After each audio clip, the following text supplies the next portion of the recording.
I was going through a very hard time in my life, and I was learning how to feel my emotions through my artwork. And through my artwork, I found that I needed to find a way to center myself because, yes, I was working through emotions and colors and paint did things for me, but I needed a way to center myself and a different way to move the emotions that were happening inside of my body.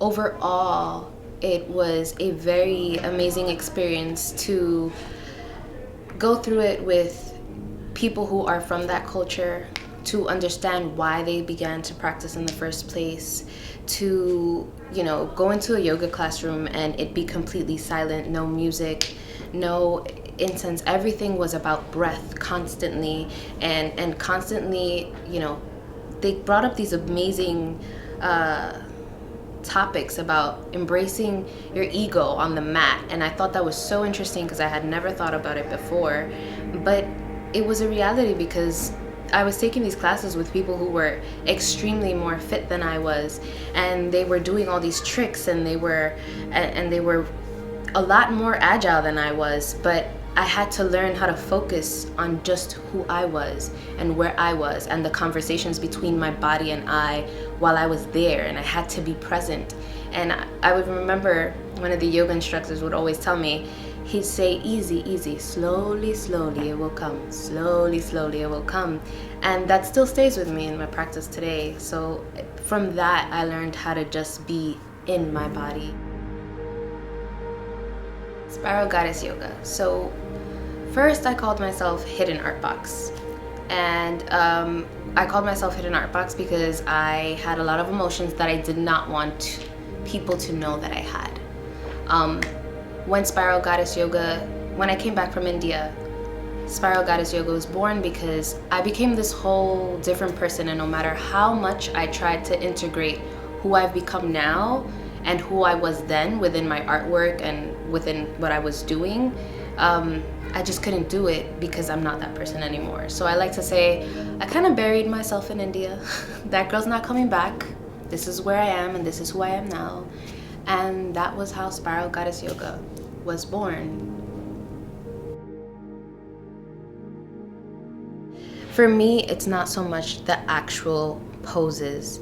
For me, it's about conscious movement. It's getting my clients to be present in their body, to honor their bodies, to be comfortable in their bodies, to understand that your body is your subconscious mind, and you want to find a way to release these things from your body, your muscles.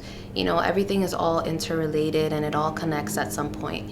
And it's very important for me while I'm teaching my classes to make sure that my students truly connect with the conversations that they're having with their bodies.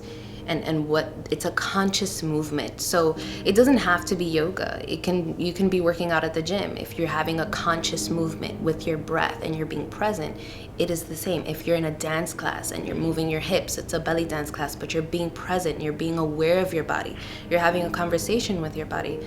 That's a conscious movement for me. So that, for me, it's about conscious movement.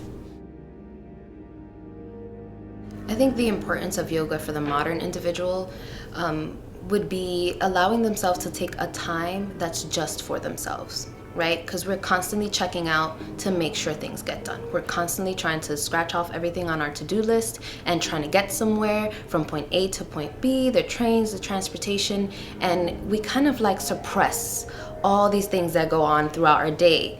And it's important to allow ourselves to kind of like decompress and just be present with ourselves and be nurturing to ourselves. I think we forget to do that. We forget to fill our cup again. We forget to truly center ourselves because all those things, although we're running throughout the whole day, they do affect us.